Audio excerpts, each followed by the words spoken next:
जिन पे कभी CBI, ED, income tax से छापे लगते थे, भारतीय जनता पार्टी में जाते ही उन संस्थाओं का क्या हुआ? 1 लाख किसानों ने आत्महत्या की है। बगल में कैंसर इंस्टीट्यूट बना हुआ, इसमें इलाज क्यों गरीब का नहीं हो पा रहा? गरीब को दवाई क्यों नहीं मिल रही, इलाज क्यों नहीं मिल रहा? हम लोगों ने मॉल बनाया समाजवादियों ने। इनकी सरकार आई, 2000 करोड़ की चीज को 400 करोड़ में बेच दिया। ये जो प्लान टाउनशिप हमें दिखाई दे रही है, ये किसी ने बनाई है तो नेताजी और समाजवादियों ने बना करके दी है। समाजवादी सरकार थी, इंदिरा आवास के साथ साथ लोही आवास देने का काम शुरू हुआ। 80 हराओ, नौकरी पाओ। नमस्कार, मैं हूं संदीप चौधरी। एबीपी न्यूज की एक खास पेशकश घोषणा पत्र में आपका स्वागत है। और मुस्कुराइए, क्योंकि हम और आप भी लखनऊ से ये कार्यक्रम देख रहे हैं। लेकिन वो तुम जो इतना मुस्कुरा रहे हो, क्या गम है जिसको छिपा रहे हो? ये सवाल भी राजनीति के गलियारों में आजकल आम हो गया है। नेता मुस्कुरा रहे हैं, ताल ठोक रहे हैं, लेकिन अंदर कुछ दर्द भी छिपा रहे हैं, कुछ डर भी महसूस कर रहे हैं, क्योंकि ये इम्तिहान है, चुनावी इम्तिहान। राजनीतिक करियर दांव पर लगा होता है। हार का सामना कोई नहीं करना चाहता है। और मेरे साथ इस वक्त इस सूबे के मुख्यमंत्री रहे, देश में सबसे युवा मुख्यमंत्री रहे और समाजवादी पार्टी के राष्ट्रीय अध्यक्ष अखिलेश यादव हैं। अखिलेश, एक वो पुरानी कहावत है कि दिल्ली की गद्दी का रास्ता लखनऊ से होकर गुजरता है। हम लखनऊ में बैठे हैं। रास्ता कितना पथरीला, कितना नुकीला है, या एक्सप्रेसवे बनता दिख रहा है आपको? मैं सबसे पहले आपका धन्यवाद देता हूं। और जहां से बात शुरू हुई है कि देश का रास्ता, प्रधानमंत्री की कुर्सी का रास्ता यूपी से निकलता है। जिन लोगों को 14 में जिताया था जनता ने, 24 में उनको हटाने का काम जनता करेगी। भारतीय जनता पार्टी का घमंड का घड़ा इस बार जनता 2024 में तोड़ देगी। योगी आदित्यनाथ आए थे अभी, वो कह रहे हैं 80 की 80 जीतने वाला हूं इस बार में सीटें।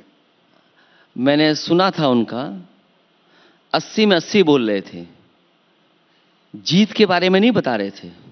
इसका मतलब यह है कि 80 इस बार उत्तर प्रदेश से वो हारने जा रहे हैं। और जनता ने मन बनाया कि 80 हराओ, भाजपा हटाओ। 80 हराओ, भाजपा हटाओ। पर बिछड़े सभी बारी बारी का भी कुछ खेल हो रहा है आपके साथ।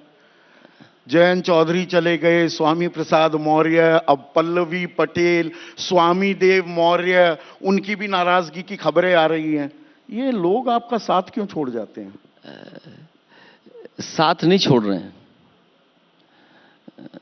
उनकी जो डिमांड्स हैं उनको मैं पूरा नहीं कर पा रहा हूं। हमारा लक्ष्य है भारतीय जनता पार्टी को हराना। कई दलों का लक्ष्य है अपना दल बनाना। अपने दल बनाने में और भारतीय जनता पार्टी को हराने के बीच में मुझे तय करना है। कांग्रेस पार्टी के साथ गठबंधन है, इंडिया गठबंधन में मैं साथ हूं उनके। पीडीए हमारी स्ट्रेटेजी है। इसलिए बहुत सारे साथी जो समय समय पर जुड़े थे, उनका डिमांड बहुत ज़्यादा है, इसलिए मैं उनको एकोमोडेट नहीं कर पा रहा हूं। ये सतरंगी आपने एक गठबंधन बनाया था 2022 में। ओम प्रकाश राजभर का नाम मैं कहना भूल गया था। आप बहुत ही नादान हैं, मासूम हैं, शरीफ हैं, या राजनीतिक घाघ हैं कि जिन्हें राज्यसभा भी भेजते हैं, मंत्री भी बना देते हैं, सब आपका साथ छोड़कर चले जाते हैं? अब वो चवन्नी वाली बात तो मैं नहीं कहूँगा कि उस पर भरोसा था मुझे कि समाजवादियों का साथ देंगे लंबे समय तक, लेकिन भारतीय जनता पार्टी ने उन्हें तोड़ने का काम किया है। आज जो कुछ देने को है वो भारतीय जनता पार्टी के पास है। किसी को सिक्योरिटी मिल रही है, किसी को मंत्री का पद मिल रहा है, किसी को और कुछ मिल रहा है, पैकेज के तहत चल रहे हैं। सवाल वो नहीं है। सवाल ये होना चाहिए कि आज भारतीय जनता पार्टी जनता के मुद्दे से क्यों भाग रही है, जो जनता के मुद्दे उनसे क्यों भाग रही है। चरम सीमा पर महंगाई है, भ्रष्टाचार चरम सीमा पर है, इनकी सरकार में जो अन्याय हो रहा है वो आंकड़े दिखाई दे रहे हैं। कोई कल्पना कर सकता है भारत जैसे देश में जो एनसीआरबी का आंकड़ा कहता है कि जब से भारतीय जनता पार्टी की सरकार आई है 1 लाख किसानों ने आत्महत्या की है। जो लोग ये कहते थे कि हम आय दोगुनी करेंगे, चौधरी चरण सिंह जी को इन्होंने भारत रत्न दिया, स्वामीनाथन जी को भारत रत्न दिया, क्या ये एमएसपी भी नहीं दे सकते? और एमएसपी कोई बड़ी डिमांड नहीं है, ये सम्मान है किसानों का। क्या ये सम्मान भी सरकार नहीं दे सकती उनको? वो दिन रात मेहनत करते हैं, फसल पैदा करते हैं और देश की अर्थव्यवस्था को बचाते हैं। जो खाने को देता हो, जो पहनने को कपड़ा देता हो, उसको हक और सम्मान नहीं दे सकती सरकार। इससे ज्यादा खराब लोकतंत्र में और कौन सी सरकार होगी? तो इसलिए ये सरकार और भारतीय जनता पार्टी खासकर जनता से भाग रही है, जनता के मुद्दों से भाग रही है। इसलिए भाजपा का नाम भारतीय जनता पार्टी के साथ साथ जनता के मुद्दों से भागती हुई पार्टी का नाम होना चाहिए। इनका नाम होना चाहिए, यही आरोप। हाँ बोलिए ना, बात पूरी कीजिए। भारतीय या मुद्दों से भागती हुई पार्टी। पर यही आरोप क्या आप पर नहीं लगेगा? आपने एक लंबी फेहरिस्त गिनवा दी, महंगाई है, बेरोजगारी है, आप नकल की बात कहना भूल गए। जो नकल हो रही है, पर्चे लीक हो रहे हैं, फरवरी के महीने में 3 पर्चे लीक हुए, लेकिन आप सड़कों पर उतरते नहीं दिखते हैं। वो अखिलेश यादव 2011-2012 वाला जो साइकिल भी चलाते थे, मोटरसाइकिल पर भी दिखते थे, युवाओं में एक ऊर्जा पैदा करते दिखाई दिए। अब बहुत से लोग कहते हैं अखिलेश दरअसल आराम परस्त हो गए हैं, लेजी हो गए। समाजवादी कभी आंदोलन से पीछे नहीं हटी, हम लोग आंदोलन से कभी पीछे नहीं हटे और आने वाले समय में जो परिणाम आएंगे आप देख लेना। जो फार्मूला बताया था मैंने, भारतीय जनता पार्टी की घबराहट है कि आखिरकार नौजवान क्या फैसला लेने जा रहा है। और मैंने फार्मूला कई बार बोला और मैं फिर बोलता हूं, इनकी सरकार में 60 लाख बच्चे ऐसे हैं जिनके पेपर लीक हुए हैं। अलग अलग परीक्षाओं के जो पेपर लीक हुए, अगर हम टोटल उनका हिसाब किताब लगाएं तो 60 लाख बच्चे हैं। उनके माँ बाप को जोड़ दें, 3 सदस्य हो गए, 3 का हम अगर गुणा कर दें तो 60 लाख इंटू 3 1 करोड़ 80 लाख, और 1 करोड़ 80 लाख अगर हम भाग दे दें 80 लोकसभा से तो 2,25,000 वोट हर लोकसभा से कम हो रहा है, जिसका जवाब भारतीय जनता पार्टी के पास नहीं है। यही नौजवान भारतीय जनता पार्टी को हटाने का काम करेंगे। और अग्निवीर कौन स्वीकार करेगा? अग्निवीर एक लद्दाख के नेता भूख हड़ताल पे बैठे हैं, 15, 16, 17 दिन हो गए। उनकी क्या मांग है? उनकी मांग है कि जमीन बचे हमारी चीन से। एक रिजंगला का एक मेमोरियल था, वो मेमोरियल तोड़ दिया गया। जो लोग भर्ती होते थे भारत की फौज में, वो आज भारत की फौज में नहीं भर्ती हो सकते, या वो स्वीकार नहीं कर रहे अग्निवीर जैसी व्यवस्था। तो क्या ये देश सुरक्षा देगा? जहां नौजवान वर्दी पहनना चाहता था, सम्मान की नौकरी करना चाहता है, ये सरकार उनकी भी नौकरी छीन रही। तो 1 करोड़ 80 लाख और ये अग्निवीर से सरकार कैसे बचेगी? इसीलिए हर मुद्दे से भारतीय जनता पार्टी भागती नजर आ रही है। ये जनता के मुद्दों का सामना नहीं कर सकती। सड़क पे गड्ढे हैं, सड़कों पे गड्ढों के लिए बजट, कोई कल्पना कर सकता है कि 7 साल में 40,000 करोड़ रुपया खर्च हो गया हो गड्ढा मुक्ति में, और आज भी सड़कों पे गड्ढे हैं। और एक योगी आदित्यनाथ ने तो यहां पर, मैं बीच में आपको टोक रहा हूं, ताल ठोक कर गए हैं कि हमारा रेवेन्यू सरप्लस बजट हो गया है। देखिए, ये रेवेन्यू सरप्लस शब्द अच्छा है, लेकिन मुख्यमंत्री जी उसके बैकग्राउंड में नहीं जानते हैं, क्योंकि अधिकारियों ने बोल दिया, आपने हमने सुन लिया। लोगों को लगता होगा रेवेन्यू सरप्लस कोई बड़ी चीज है। अगर रेवेन्यू सरप्लस है बड़ी चीज, तो ये बगल में कैंसर इंस्टीट्यूट बना हुआ, इसमें इलाज क्यों गरीब का नहीं हो पा रहा? ये जो कैंसर इंस्टीट्यूट बगल में 100 मीटर की दूरी है, और उससे भी करीब अटल बिहारी वाजपेयी जी के नाम पर यूनिवर्सिटी है, जो पिछले 5 साल से नहीं बन पाई। अगर रेवेन्यू सरप्लस है तो गरीब अस्पताल से वापस क्यों आ रहा? गरीब को दवाई क्यों नहीं मिल रही, इलाज क्यों नहीं मिल रहा, स्ट्रेचर क्यों नहीं मिल रहा, व्हील चेयर क्यों नहीं मिल रही? योगी आदित्यनाथ तो कहते हैं कि सारी कंपनियां कतारें लगाकर खड़ी हुई हैं निवेश करने के लिए उत्तर प्रदेश में। पहले कभी ये सूरत हाल था ही नहीं। जिस जगह पर हम लोग बैठे हैं, ये जो प्लान टाउनशिप हमें दिखाई दे रही है, एक मॉडर्न अर्बन प्लानिंग की एक टाउनशिप दिखाई दे रही है। ये किसी ने बनाई है तो नेताजी और समाजवादियों ने बना करके दी है। उसकी वजह से आपको एक ये इन्वेस्टमेंट की जगह मिल रही है। अगर ये सेंट्रम होटल जो बना है, नेताजी ने उस समय अगर प्लान ना किया होता तो क्या ये सेंट्रम होटल बन गया होता यहाँ पर? या हाउसिंग के जो प्लॉट्स कटे हुए यहाँ पर आसपास देखिए आप, कितने बड़े पैमाने पे लोग रहने लगे हैं। मेदांता का हॉस्पिटल आ गया, ये चकगजरिया जो बगल से आपका इन्वेस्टमेंट का एक हब बना था, जहां पर स्टेडियम है, जहां इंटरनेशनल मैच होते हैं। ये सरकार बताए कि 7 साल में एक वर्ल्ड क्लास स्टेडियम क्यों नहीं बना पाए जिसमें इंटरनेशनल मैच हो जाए? अगर कहीं और नहीं बनाते, गोरखपुर में बना देते। गोरखपुर में ना बनाते तो कम से कम प्रधानमंत्री जी के क्षेत्र में बना देते। प्लासियो मॉल जो बना है वो सरकार का मॉल था। पहला एक एग्जाम्पल दिया समाजवादी सरकार ने कि हां, सरकार भी एक वर्ल्ड क्लास मॉल बना सकती है। हम लोगों ने मॉल बनाया, समाजवादियों ने। इनकी सरकार आई, 2000 करोड़ की चीज को 400 करोड़ में बेच दिया। ये है इनका डेवलपमेंट। और ये जितना आपको इन्वेस्टमेंट दिखाई दे रहा है इस अंसल टाउनशिप में, हाईटेक सिटी में, ये तभी पॉसिबल हुआ है जब समाजवादी सरकार में इतना प्लान्ड सिटी बना है। और केवल ये अर्बन एरिया के लिए नहीं, जहां ये खत्म होता है अंसल, वहीं पर एक 5 लाख लीटर किसान के लिए अमूल का प्रोक्योरमेंट का प्लांट लगा है। उसी के बगल में 5 लाख लीटर प्रतिदिन का प्रोक्योरमेंट मिल्क हो, वो पराग का प्लांट लगा है। 10 लाख लीटर का प्रोक्योरमेंट लगा है।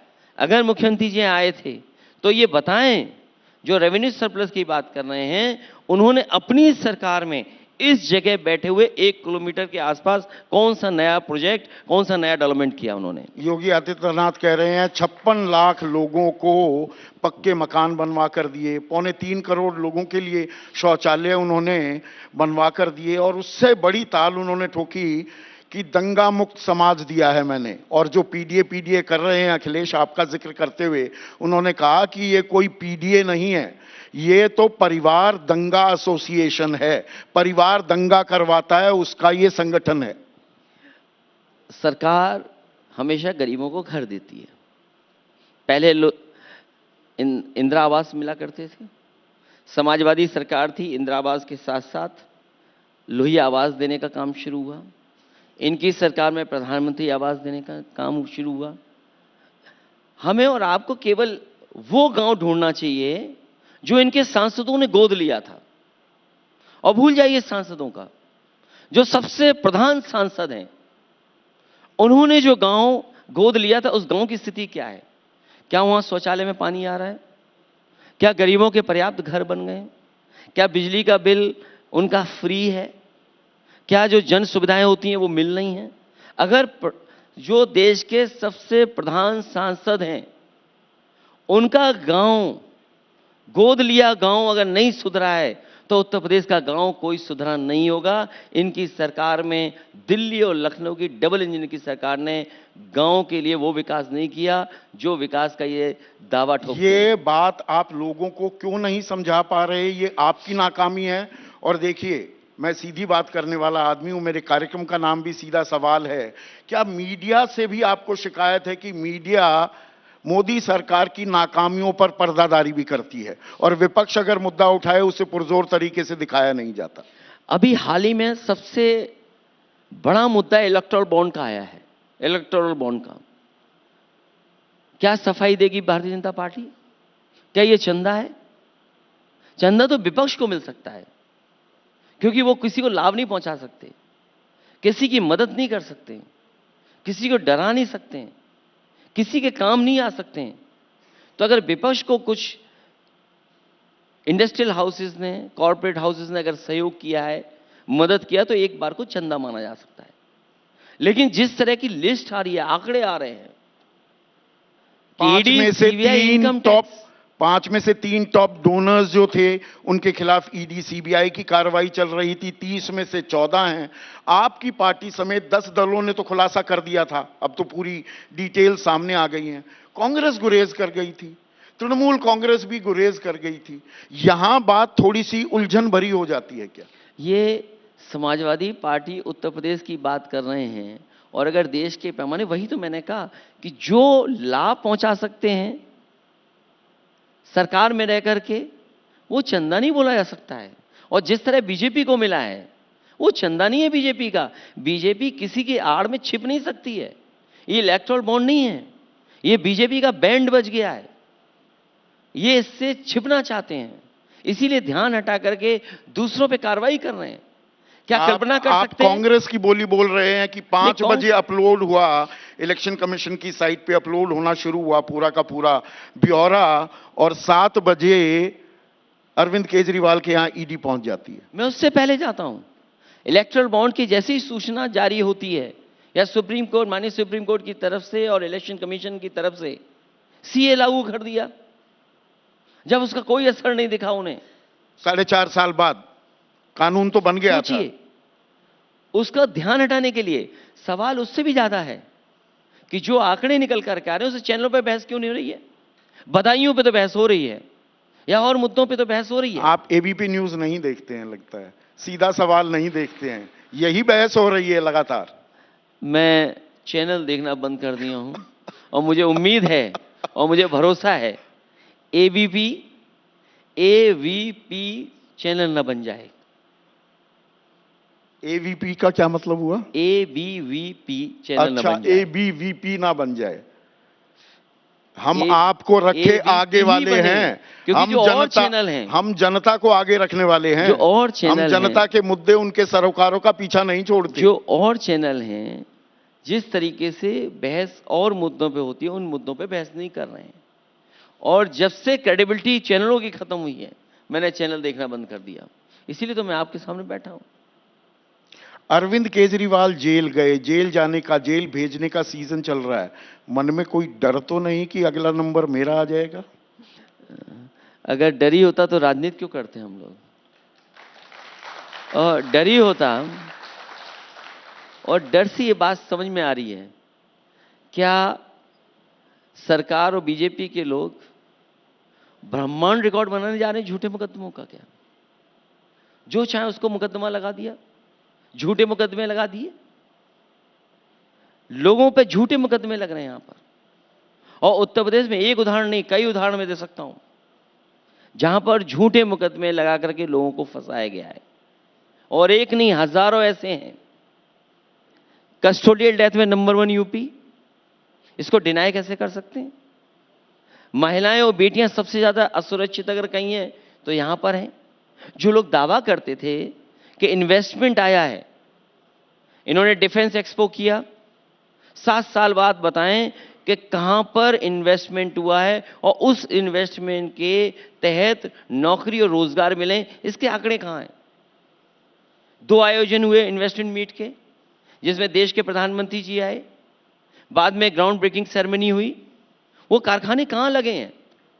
बताए सरकार के कारखाने लग गए, और उन कारखाने लगने से इतनों को नौकरी और रोजगार मिल गया। पर केंद्र सरकार हो, ये डबल इंजन जो सरकार है, यूपी की सरकार कहती है भ्रष्टाचार के खिलाफ हम लड़ाई लड़ रहे हैं, और इसमें आम आदमी के सामने जो आंकड़े आते हैं, जो बातें आती हैं, चाहे राहुल गांधी हो, सोनिया गांधी हो, नेशनल हेराल्ड केस में वो जमानत पर हैं, तेजस्वी यादव को समन दिए जा रहे हैं, ममता बनर्जी उनके भतीजे को, उनके ऊपर कार्रवाई हो रही है, उसमें आपका भी नाम आ जाता है। वो कह रहे हैं ये सबका नंबर लगाने वाले हैं हम, ये भ्रष्टाचारियों का गठबंधन है ये इंडिया। अगर भ्रष्टाचारियों का गठबंधन है तो जिन पे कभी सीबीआई, ईडी, इनकम टैक्स के छापे लगते थे, भारतीय जनता पार्टी में जाते ही उन संस्थाओं का क्या हुआ? महाराष्ट्र उठा लीजिए आप, महाराष्ट्र में कोई नेता ऐसा नहीं है जो भारतीय जनता पार्टी में है उस पर ईडी, सीबीआई, इनकम टैक्स की पहले जांच न चल रही हो। जिस समय से ईडी, सीबीआई, इनकम टैक्स की जांच हुई, वो बीजेपी में चले गए, वो जांचें खत्म हो गई, बड़े पदों पर बैठे हुए हैं। इसी तरह बंगाल में उदाहरण है, इसी तरह यूपी में उदाहरण है। और जो लोग भ्रष्टाचार की बात कर रहे हैं, ये तमाम सवाल खड़े हुए हैं। कभी एक्सप्रेस पे जाइए आप, आगरा लखनऊ पे भी चल लीजिए आप, और समाजवादी सरकार में बने हुए डिजाइन जिसका काम पूरा बीजेपी ने किया, पूर्वांचल एक्सप्रेस, उस पर चल करके देख लीजिए, आपको डिफरेंस नजर आ जाएगा। और बुंदेलखंड एक्सप्रेसवे जिसका उद्घाटन प्रधानमंत्री जी ने किया, आज भी काम चल रहा है उस पर। अगर भ्रष्टाचार शामिल नहीं था, अगर क्वालिटी से कंप्रोमाइज नहीं किया था सरकार ने, तो आज भी काम क्यों चल रहा है वहां पर? तो केवल भ्रष्टाचार लेन देन है क्या? मुनाफा ज्यादा कमाने दे रहे हैं लोगों को, वो भ्रष्टाचार नहीं है? लोगों को पद दे करके खुश करें, क्या वो भ्रष्टाचार नहीं है? आप अगर बीजेपी के साथ हैं तो आपको सिक्योरिटी मिल जाएगी, कैटेगरी बदल जाएगी, क्या वो भ्रष्टाचार नहीं है? लाभ देना, जरूरत से ज्यादा लाभ देना, क्या वो भ्रष्टाचार नहीं है? पर जनता के जहन में बीजेपी पर भ्रष्टाचार का आरोप चस्पा नहीं हो पा रहा है, ये बात मानते हैं आप? जनता जान गई है कि इनसे ज्यादा भ्रष्टाचार किसी सरकार ने नहीं किया होगा। इसका जवाब सरकार के पास क्या है कि 40,000 करोड़ रुपया खर्च हो चुका है गड्ढा मुक्ति में। क्या उत्तर प्रदेश के सब गड्ढे बंद हो गए? 1 paper leak, 2 paper leak, 3 paper leak, 4 paper leak, 5 paper leak, 6 paper leak, 7 paper leak, 8, 9 और कई परीक्षाएं कैंसिल। फरवरी क्या ये महीने में ही भ्रष्टाचार नहीं है? तीन पर्चे इनके लीक हुए। बीजेपी के कार्यकर्ता नेता पकड़े गए जो नौकरी के नाम पर पैसा लेते थे। क्या एसटीएफ ने नहीं पकड़ा उनको? और फिर सब जांचें एसटीएफ को ही क्यों? जिस प्रदेश में पेपर लीक हुआ, क्या वहां बीजेपी की सरकार नहीं थी? बैठ करके हजारों लोगों को पेपर नहीं दिया गया और पेपर देते समय क्या वसूला नहीं गया? क्या यह भ्रष्टाचार नहीं है? 60 लाख बच्चों का आपने भविष्य अंधकार में डाल दिया, यह बीजेपी के लिए भ्रष्टाचार नहीं है? क्या ये नौकरी के बारे में बात कर रहे हैं? क्या कोई कल्पना कर सकता है कि एक नौजवान ब्रजेश पाल ये कहता है और लिख करके जाता है पत्र में कि इन डिग्रियों का क्या होगा? जला रहा अपने हूं मैं। मां बाप को लिख करके जाता कि मैं जला करके जा रहा हूं, इन डिग्रियों से क्या फायदा कि मुझे नौकरी नहीं मिल रही। इसी तरह फिरोजाबाद की एक बेटी, जब पेपर कैंसिल हो गया तो उसने आत्मदाह कर लिया, जान दे दी उसने। यह भ्रष्टाचार नहीं है? आरक्षण को लेकर के 69,000 बच्चे यहां बैठे रहे, धरना देते रहे, इतने सालों से सरकार उनका भ्रष्टाचार कर करके आरक्षण खा रही है। मुख्यमंत्री जी सदन में कहते हैं कि जब समाजवादी की सरकार थी 46 में 56 एसडीएम बन जाते थे। मैंने पूछा वो 46 में 56 वाली सूची कहां है? आज तक मुख्यमंत्री जी जारी नहीं कर पाए। क्या ये भ्रष्टाचार नहीं है? बेईमानी नहीं है? पर वो आरोप आज भी आप पर मढ़ा जाता है। नैरेटिव बिल्डिंग में आप कमजोर पड़ते हैं क्या बीजेपी के मुकाबले? बीजेपी पे खजाना है, खजाना लुटा रहे हैं वो, नैरेटिव कैसे क्रिएट होगा? आप खजाना भर भर कर करके पैकेज दे देंगे। खजाने की बात आई, हम चवन्नी की बात से थोड़ा सा विषयांतर हो गए थे बीच में। जयंत चौधरी से मैंने इंटरव्यू किया और मैंने कहा 7 सीटें जहां मिल रही थी आपको, मैंने कहा आप तो चवन्नी है, पलटने नहीं वाले थे, बीजेपी ने पलट दिया, उछाल दिया आपकी चवन्नी को। तो मैंने कहा 7 सीटें दे रहे थे अखिलेश, 2 पर क्यों मान गए? वो कहे 7 सूत कुछ नहीं मिल रही थी, 6 मिल रही थी और 6 में भी उम्मीदवार अपने खड़े करना चाह रहे थे। ये बात गलत है और मैंने कई बार इस बात में कहा कि जो उन्होंने प्रत्याशी कहा, क्योंकि जिस पार्टी से भी हमारा अलायंस हुआ, ये बात मैंने उनके सामने रखी और दलों से भी कि आपके पास समीकरण क्या है और आपका प्रत्याशी कौन है। उसमें बातचीत में जो जो उन्होंने कहा वो मैंने स्वीकार किया। केवल एक सवाल मुजफ्फरनगर का था। मैंने उनसे कहा कि अगर मुजफ्फरनगर में आप अपने किसी परिवार को लड़ाना चाहते हैं तो हम उस पर भी विचार कर लेंगे। पर आपकी पसंद हरेंद्र मलिक थे। और उन्होंने, जब मेरी पसंद हरेंद्र मलिक थे तो उन्होंने कहा मैं बात करना चाहता हूं उनसे। वो खुद हरेंद्र मलिक उनसे मिल करके आए और अपनी बातचीत की और उसके बाद पता लगा कि गिनती में 7 छोटा है, 2 बड़ा है। दुख हुआ जयंत ऐसे छोड़कर चले गए, राज्यसभा भी दी आपने। सवाल ये नहीं है, इससे बड़ा सवाल ये कि एक लोकसभा नहीं हमने धोखा खाया, 2 लोकसभा खोई हमने। जिस समय उनके विधायक आए थे और राज्यसभा मांग की थी उन्होंने, उस समय उनसे मैंने कहा था कि हमारा साथ देना। उन सभी विधायकों ने कहा था कि हम आपका साथ देंगे, लेकिन वो साथ नहीं दे पाए। चंद्रशेखर को भी आपने नगीना से उम्मीदवार नहीं बनाया? क्योंकि अब हमारा जो अनुभव रहा है, जिन जिन साथियों को साथ लिया है समाजवादियों ने, उन्होंने समाजवादी पार्टी से तो लाभ लिया है, लेकिन समाजवादी पार्टी को कुछ खास दे करके नहीं गए, इसलिए बहुत सावधान है हर चीज से, हर स्वामी फैसले प्रसाद से। मौर्य को महासचिव बनाया, आखिरकार बाहर का रास्ता दिखाना पड़ा। नहीं, मैंने रास्ता नहीं दिखाया, कुछ लोग अपने आप चले जाते हैं, हम रोकते नहीं उन्हें। पल्लवी पटेल भी अब बाहर चली गई।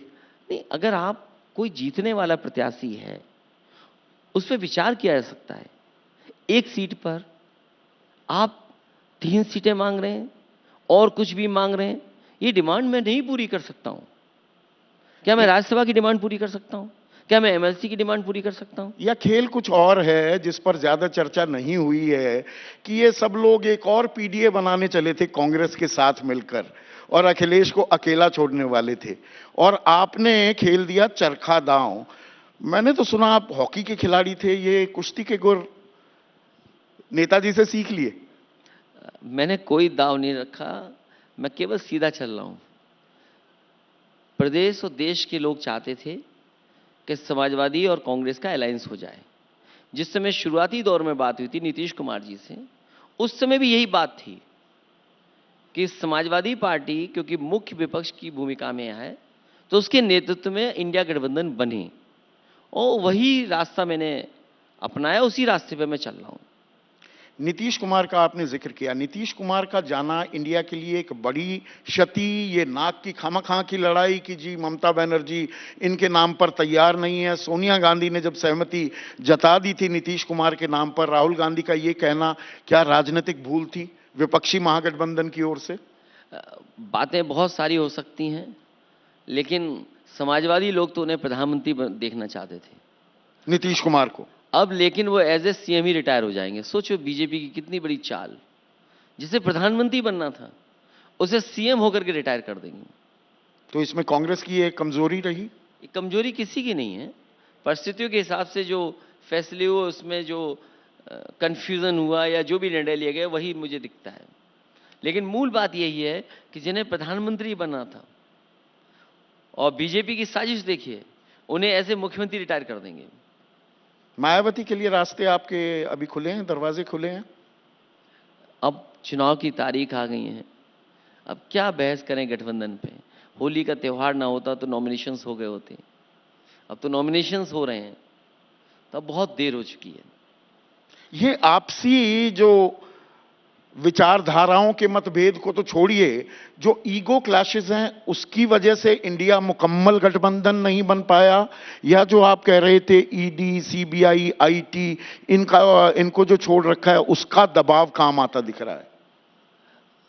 इंडिया गठबंधन बन चुका है, दिख रहा है, और हमें उम्मीद है कि भारतीय जनता पार्टी इस बार हारेगी। और जैसा मैंने पहले कहा, भारतीय जनता पार्टी का घमंड का घड़ा इस बार जनता फोड़ देगी। आप पीडीए का फॉर्मूला लेकर चले हैं, इसमें मैं एक क्लैरिफिकेशन चाहूंगा। पी फॉर पिछड़ा, डी फॉर दलित तो है, ए फॉर क्या है? ये आधी आबादी भी हो जाता है, अगड़ा भी हो जाता है, अल्पसंख्यक भी नहीं, इस पिछड़ा, दलित, अगड़े भी हो जाते हैं, आधी आबादी भी है, अल्पसंख्यक भी हैं, आदिवासी भी हैं, और पीड़ित दुखी अगड़े भी हैं। इसमें कम से कम कोशिश की है समाजवादी लोगों ने कि एक पीडीए के अम्ब्रेला के तहत सबको जोड़ा जाए। सबका साथ सबका विकास क्या है? कम से कम वो कह रहे हैं, नारा दे रहे हैं, लेकिन वो नारे का असर नहीं है। जो काम करना चाहिए नारे के तहत वो नहीं हो रहा। सबका साथ तो है, लेकिन गैर बराबरी नहीं खत्म होती सबके साथ में। ये पीडीए जो है वो गैर बराबरी खत्म करने का नारा है, जो सामाजिक न्याय है उसका नारा है पीडीए। अपने वोट बैंक का दायरा भी बढ़ाने की एक कोशिश है क्या आपकी तरफ से, जो तेजस्वी भी कर रहे हैं बिहार में, MY फैक्टर कि भाई मुस्लिम यादव एक वोट बैंक, एक समीकरण, वो आपके लिए भी काम करता है, वो तेजस्वी के लिए भी काम करता है। वो माई बाप पर चले गए, और बाप भी वही है आपका, पीडीए ही है। बहुजन, आदिवासी और पुअर जो हैं उन लोगों की वो बात कर रहे हैं। आप भी यही कोशिश कर रहे हैं, या is it too little too late? नहीं, ये कोशिश समाजवादियों की हमेशा रही। जो समाजवादियों ने नारे कभी 80s में 90s में दिए वही नारे हैं आज, लेकिन वही नाम बदल गया। अगर कभी संसोपा ने बांधी घाट वो वाला नारा था, तो आज पीडीए वाला नारा है। तो कोशिश यही है कि इस अम्ब्रेला के अंदर सब लोगों को शामिल किया जाए, अपना ग्रुप बड़ा किया जाए, लोगों को जोड़ा जाए, तभी बीजेपी का मुकाबला हो सकता है। और सबसे ज्यादा भेदभाव और अन्याय इन्हीं के साथ हो रहा है। आप जाति गणना नहीं कराना चाहते हैं, जो आबादी के हिसाब से हक सम्मान मिलना चाहिए वो नहीं मिल पा रहा है। यहां 69,000 के बच्चे आंदोलन करते रहे, बैठे रहे, उन्हें आरक्षण में नहीं दिया जा रहा, उनको नौकरी नहीं दी जा रही है। जो नई व्यवस्था आरक्षण की है उससे पिछड़े दलितों का सबसे ज्यादा हक छीना जा रहा है। ये मूल भावना के साथ खिलवाड़ है। उसके लिए नारा पीडीए है। आज मदरसों को कैंसिल कर दिया गया, एक्ट जो बना था उस नियम और एक्ट को खत्म कर दिया गया। तो ये उनको हक दिलाने का नारा है। आदिवासियों के साथ भेदभाव हो रहा, उनके लिए नारा है। आदि आबादी जिसको सुरक्षा की जरूरत है, क्या इनकी सरकार में आंकड़े नहीं बताते कि सबसे ज्यादा असुरक्षित महिलाएं हैं? और जो कुछ व्यवस्थाएं बनाई थी, चाहे वो डायल 100 बनाया था या 1090 बनाया था, वो सब व्यवस्था खत्म कर दी। इसलिए पीडीए एक बड़ा नारा है जिसके तहत हम सब लोगों को जोड़ने का आपने आदि काम कर रहे आबादी हैं। पर जोर दिया, यही आपकी सबसे कमजोर कड़ी भी है क्या? क्या आप ये बात ईमानदारी से मानेंगे कि समाजवादी पार्टी का आकर्षण महिलाओं में बहुत कम है और नरेंद्र मोदी और बीजेपी वहां कहीं आगे आपसे निकल गई है? लेकिन सबसे बड़ी बात है कि सबसे ज्यादा असुरक्षित महिलाएं अगर कहीं हैं तो भारतीय जनता पार्टी की सरकार में वो आंकड़े बताते हैं। ये मैं अकेला नहीं कह रहा हूं। और कोई दिन नहीं जाता उत्तर प्रदेश में जब किसी बेटी के साथ, किसी महिला के साथ अन्याय ना हो रहा हो। और जो व्यवस्थाएं बनाई थी सुरक्षा को लेकर के, वो सब समाप्त कर दी इन्होंने। आपने 17 सीटें कांग्रेस को दी हैं, वो कांग्रेस जो 2022 के चुनाव में 2.36% वोट बैंक पर सिमट गई थी। कांग्रेस कमजोर कड़ी है या मन में कहीं डर था कि अल्पसंख्यक की भी बात कर लें, अगले एक की बात कर लें, मुसलमानों में सेंधमारी ना कर जाए या उनका रुझान कांग्रेस की तरफ तो नहीं जा रहा, तो कांग्रेस के साथ गठबंधन मजबूरी हो गया अखिलेश यादव के लिए? कांग्रेस पार्टी क्योंकि नेशनल लेवल पर पार्टी है और बहुत सारे मतदाता इस बात पर विचार करते हैं कि नेशनल पार्टी कौन है, इसलिए नेशनल मुद्दों को लेकर के, और कई बार रीजनल पार्टी के पास मुद्दे अच्छे हों, काम अच्छा हो, लेकिन उसके बावजूद भी नेशनल इमेज नहीं बना पाती है। हालांकि समाजवादी पार्टी ने जो जो फैसले लिए वो एग्जेम्पलरी काम रहे देश के लिए भी, और हमारी कोशिश रही कि वोटों में बिखराव न हो, इसलिए एक गठबंधन बड़ा बनना चाहिए और उस बड़े गठबंधन में इसलिए समाजवादी पार्टी साथ आई है। अमेठी से राहुल गांधी को चुनाव लड़ना चाहिए, उससे और ट्रैक्शन बनेगा? मैं कांग्रेस पार्टी क्या फैसला लेगी उसके बारे में मैं चर्चा नहीं कर सकता।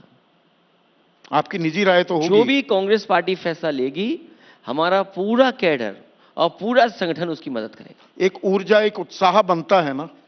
मैं ये फैसला नहीं ले सकता हूं कि कांग्रेस किसको लड़ाएगी, लेकिन मैं ये भरोसा दिला सकता हूं कि कांग्रेस पार्टी जहां भी जिस प्रत्याशी को उतारेगी, जितनी भी गठबंधन की सीटें हैं, उन सीटों पर समाजवादी पार्टी का समर्थक उनका साथ खड़ा दिखाई देगा। अखिलेश यादव लोकसभा चुनाव लड़ेंगे? पिछली बार लोकसभा लड़ा, फिर छोड़ दिया क्योंकि आपने विधानसभा लड़ा और नेता प्रतिपक्ष बनना आपने बेहतर समझा। ये चुनाव आते ही इसलिए कि लड़ना चाहिए और कोई चुनाव छोड़ना नहीं चाहिए। तो लड़ेंगे अखिलेश सब यादव? चुनाव लड़ने चाहिए। लोकसभा चुनाव लड़ेंगे? ये बहुत जल्दी फैसला हो जाएगा। आजम खान से आप जाकर मिले, 1.5-2 घंटे आपकी मुलाकात हुई, एआईएमआईएम वाले आरोप लगा रहे हैं या इशारा कर रहे हैं कि नहीं जी, वो रामपुर के लिए अपना नाम पक्का करने के लिए और उनका समर्थन मांगने के लिए अखिलेश यादव वहां गए। देखिए, आदरणीय आजम खान साहब के साथ पूरी पार्टी है, हम सब समाजवादी लोग उनके परिवार के साथ हैं। अगर किसी लोकसभा सीट को लेकर के चर्चा उनसे हुई है तो दूसरे लोगों को क्या तकलीफ है? आदरणीय आजम खान साहब वहां से कई बार रहे हैं, लोकसभा के सांसद, उन्होंने जिताया है, कई बार विधायक रहे हैं, उनका क्षेत्र है, तो क्या लोकतंत्र में हम उनकी राय नहीं लेंगे? तो चुनाव लड़ेंगे? नहीं, जो वो राय देंगे उस पर पार्टी विचार करेगी। क्या राय दी? जो राय दी वो हमारे उनके बीच की है। तो मतलब मैं ये मानकर चलूं आप चुनाव लड़ने वाले हैं? चुनाव, मैंने आपसे कहा कि बहुत जल्दी आपको पता लग जाएगा चुनाव कहां से लड़ेंगे, और चुनाव चुनाव आते लड़ इसलिए रहे हैं, तो कहां से लड़ेंगे? लड़ना चाहिए, मैंने इसीलिए पहले कहा तो कि चुनाव लड़ रहे आते ही हैं, इसलिए कि ऊर्जा चुनाव और लड़ना चाहिए। उत्साह आपके कार्यकर्ताओं में तभी आएगी कि अखिलेश भैया आ गए मैदान में। मैं कई बार लोकसभा लड़ चुका हूं, और लोकसभा चुनाव 2000 में लड़े थे पहली दफा। लेकिन उसके बाद सदन में गया मैं। हाँ। 19 में मैं लड़ा। हाँ। क्योंकि परिस्थिति के हिसाब से परिस्थितियों में मुझे इस्तीफा देना पड़ा। आएगा चुनाव तो फिर लड़ा जाएगा चुनाव। तो चुनाव लड़ा जाएगा। एक और जो आरोप बीजेपी लगातार आप पर लगाती, वो परिवारवाद का, और उस आरोप में उसके तो जवाब आप इतनी बार दे चुके हैं, पर मैं अपना सवाल अब इसमें जोड़ दूं कि इस बार आपने एक जातिगत समीकरण पीडीए वाला खेल अपने उम्मीदवारों के चयन में तो किया है, लेकिन जहां तक यादव उम्मीदवार हैं, सारे यादव उम्मीदवार मुलायम सिंह परिवार के ही क्यों? ये अननेसेसरी बहस इसलिए बीजेपी करती क्योंकि बीजेपी मुकाबला नहीं कर सकती। मैंने देखा, मैं कई चैनल देख रहा हूं, हो सकता है मैंने आपका ना देखा हो, लेकिन वो चैनल जिसको अब इस बात एक पर तो नाम मैं से शिकायत बुलाया दर्ज जाता है, कराऊंगा अगर आप नहीं देख रहे हैं तो। मैं अब देखना शुरू करूंगा। लेकिन शर्त यही है कि ये AVVP चैनल न बन जाए। हो ही नहीं सकता। ये यहां पर मैं खुला ऐलान कर रहा हूं, आप अपनी सीट का नाम बताने को तैयार नहीं, मैं खुला ऐलान कर रहा हूं, एबीपी न्यूज रहेगा, आपको रखे आगे रखेगा, ABVP कतई नहीं होगा। सबको आगे रखने वाली बात तो बहुत अच्छी है। हाँ। क्योंकि दूसरे लोग सबको आगे नहीं देख सकते। किसी गाड़ी के पीछे बैठे थे, दूसरे दिन उन्होंने उसको गाड़ी के आगे बैठे वाले को हटा दिया। तो इसी में ही तो वो कहती है ना बीजेपी, अपने परिवार को आप बढ़ावा देते हैं, बात पीडीए की करते हाँ, हैं। जो बात मैं कहना चाहता था कि जो लोग समाजवादी पार्टी के खिलाफ न जाने क्या क्या आरोप लगाते थे, वही लोग सुझाव दे रहे हैं कि आप क्या कर रहे हैं ये। और जहां जीतने वाली सीट पे जो भी प्रत्याशी जीतेगा उसको लड़ने के लिए फैसला लेगी पार्टी, और ये जनता के बीच में जाने का है, संघर्ष का है फैसला। ये ऐसा नहीं है कि हमने किसी को नाम दे दिया और वो जीत करके चला गया। वरुण गांधी को चुनाव लड़ाएंगे या समर्थन देंगे? अभी इस पर कोई चर्चा नहीं हुई, मुझे कोई जानकारी नहीं है। आपको जानकारी नहीं है? मुझे कोई वाकई में जानकारी नहीं है। पर वरुण गांधी के लिए दरवाजे खुले हैं। दरवाजे नहीं, सॉफ्ट कॉर्नर तो रहेगा पार्टी का। सॉफ्ट कॉर्नर है। अगर कोई अच्छा प्रत्याशी मिल जाएगा, बीजेपी के लोग हमारे प्रत्याशी पे डाका मार रहे हैं, अगर कोई उनकी पार्टी का प्रत्याशी आ रहा होगा अच्छा, तो हम विचार करेंगे उस पर। तो वो खेल आप भी खेलना जानते हैं। पर एक चीज क्या आप मानेंगे अखिलेश, आपने मुद्दों की बात की, वो लंबी फेहरिस्त है, इसमें कोई शक नहीं, कोई शुबा नहीं। 2014 में जिस तरह से बीजेपी ने लोगों को समझाया, उनकी नब्ज टटोली और पकड़ ली, बहुत हुई पेट्रोल डीजल की मार, बहुत हुआ भ्रष्टाचार, बहुत हुई रसोई गैस की मार, अब की बार मोदी सरकार। आपके पास मुद्दे तो हैं, परोसने का तरीका नहीं और उसे बेचने का तरीका नहीं आता क्या विपक्ष को? अब की बार बीजेपी हार, और अब की बार 400 हार, ये हमारा नारा है। ये बात ठीक है कि हम लोग ट्रेडिशनल पॉलिटिक्स करते थे, हमारे पास कोई मार्केटिंग स्ट्रेटजी नहीं है, और जो बूथ का आखिरी दिन का मैनेजमेंट है, आखिरी दिन का जो मैनेजमेंट है, रात से लेकर के सुबह तक वाला, ये प्रचार खत्म होने के बाद से लेकर के वोट डालने के समय तक, जिसमें धन बल का भी इस्तेमाल होता है, जो आप क्या इशारा यही कर रहे हैं? मैं नहीं कह सकता हूं सीधा, क्योंकि इलेक्शन कमीशन पता नहीं कहां से क्या देख रहा हो। हाँ। आप कह सकते हैं ये जो लास्ट मोमेंट मैनेजमेंट है, ये कोई बीजेपी की होशियारी नहीं, बीजेपी के पास सरकार है, धन बल है उनके पास, वो मैनेजमेंट है। कांग्रेस आरोप लगाती है कि जी हमारे अकाउंट फ्रीज कर दिए, 115 करोड़ रुपए रोक लिए, हमारी जेब में पैसे नहीं, प्रचार कैसे करें, नेताओं को रेल में नहीं भेज सकते, हवाई जहाज में नहीं भेज सकते, विज्ञापन नहीं दे सकते, इश्तहार नहीं लगा सकते। ये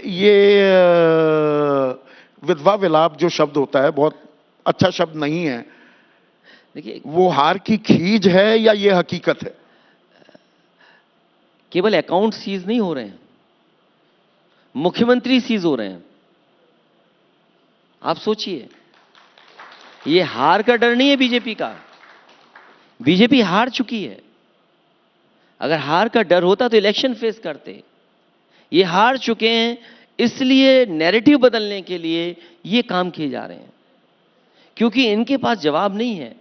जिन किसानों से इन्होंने ये कहा कि आपकी आय दोगुनी होगी, जिन किसानों को कहा कि फसल बीमा से आपकी फसल के नुकसान की भरपाई नहीं जबकि लाभ मिलेगा आपको, आप बताइए क्या इन्होंने तैयारी की उसके लिए?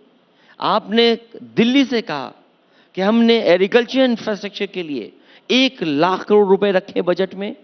आप बताइए एक्सप्रेसवे के किनारे या उत्तर प्रदेश में एक भी मंडी बनाई हो उन्होंने? बताओ आखिरकार किस जगह किसान जाकर के एमएसपी ले ले या लाभकारी मूल्य ले ले? जिन्होंने ये कहा कि हम आय दोगुनी कर देंगे, क्या किसान की आज महंगाई, इस महंगाई में आय दोगुनी हो गई? जब डीजल, पेट्रोल, जीएसटी और हर कीटनाशक दवाई से लेकर के जरूरत की चीज किसान की महंगी है।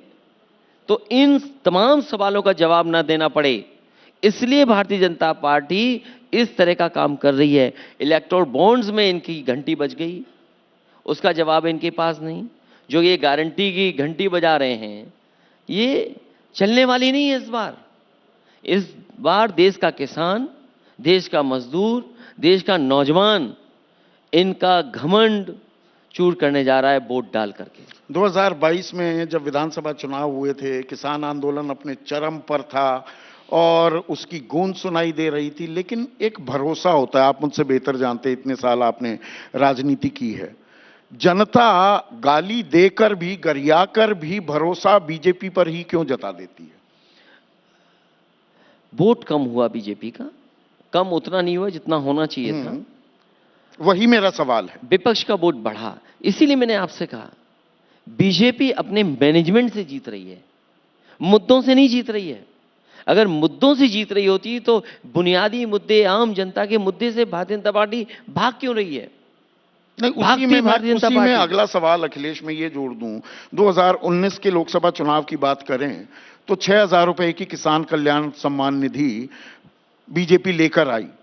लोगों ने हाथों हाथ लिया और राहुल गांधी ये कहते रह गए, जी मेरी एक न्याय योजना भी है, 72,000 रुपए दूंगा, 6,000 रुपए महीने के दूंगा और 6,000 रुपए साल, 500 रुपए महीने वाली योजना को हाथों हाथ ले लिया लोगों ने।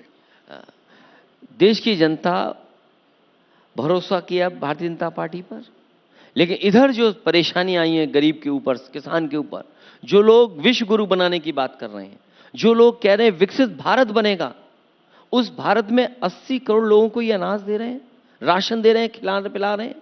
कोई कल्पना कर सकता है ये अर्थव्यवस्था क्या है जहां पर हमारा किसान दुखी है, लेकिन 1% जनसंख्या के पास 40.1% संपत्ति है।